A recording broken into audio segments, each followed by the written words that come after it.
चाहे चंद्रयान हो या अंतरिक्ष में एक साथ 104 सैटेलाइट छोड़ने की बात, भारत की स्पेस संस्थान इसरो ने दुनिया में अपना वर्चस्व बना लिया है। इस पर 4 चांद लगाते हुए मंगलयान परियोजना को पहले ही प्रयास में सफलतापूर्वक भेजकर इसरो ने इतिहास रच दिया। कमाल की बात यह है कि इस पर सिर्फ 450 करोड़ रुपए खर्च हुए, जो हॉलीवुड की फिल्म ग्रेविटी के बजट से भी कम था। स्पेस एक्सप्लोरेशन मिशन महंगे होते हैं और यही बात इसरो को दुनिया भर की अन्य स्पेस एजेंसीज जैसे नासा, यूरोपियन स्पेस एजेंसी और RSFA से अलग बनाती है, क्योंकि इनके अभियानों के मुकाबले इसरो के स्पेस मिशन के खर्च काफी कम होते हैं। नमस्कार दोस्तों, इतिहास और विकास के नए एपिसोड में आपका स्वागत है। आज हम बात करेंगे मॉम यानी मार्स ऑर्बिटर मिशन की और जानेंगे कैसे इसरो ने इस मिशन को इतनी कम लागत में अंजाम दिया, क्यों भेजा गया था मंगलयान और भविष्य में मॉम में क्या देखने को मिलेगा।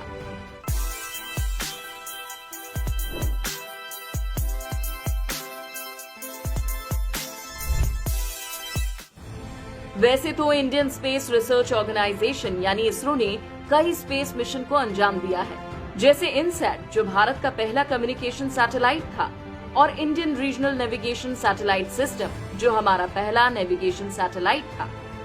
लेकिन 2014 में सतीश धवन स्पेस सेंटर से मंगलयान के लॉन्च और इसके मंगल के ऑर्बिट में सक्सेसफुली पहुंचने के बाद इसरो का नाम पूरी दुनिया में फैल गया।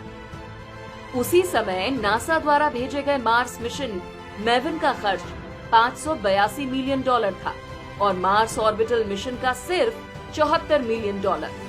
धरती के कक्ष से बाहर किसी और प्लैनेट में इतने कम खर्च में पहुंचने वाले हम पहले देश थे। मार्स ऑर्बिटल मिशन का मुख्य उद्देश्य मंगल का अध्ययन करने और आंतरिक सौर मंडल की खोज के लिए आवश्यक प्रमुख तकनीकों का परीक्षण करना है। इसके अलावा ये मंगल के वातावरण में मीथेन गैस का अध्ययन करने के लिए गया है। ऐसा मानना है कि मीथेन का उत्पादन करने वाले कुछ बग या मीथेनोजेंस मंगल पर ही हो सकते हैं, जो मंगल के कठिन वातावरण के कारण सतह के नीचे मौजूद हो। इससे ये समझा जा सकेगा कि अरबों साल पहले मंगल ग्रह ने अपने वातावरण का बड़ा हिस्सा कैसे गंवाया और क्या वहाँ कभी जीवन था।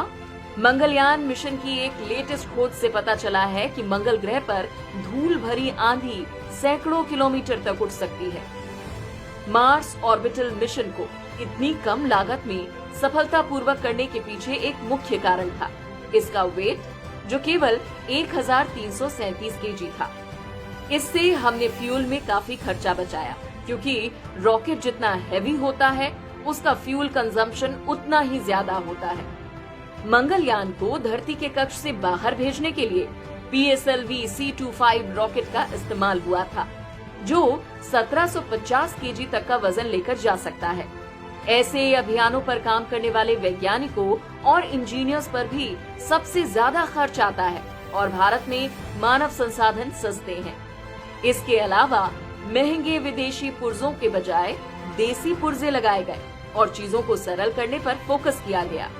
इस मिशन को पूरा करने में कई लोगों का योगदान रहा है, जिन्होंने जी जान इस मिशन में लगा दिया।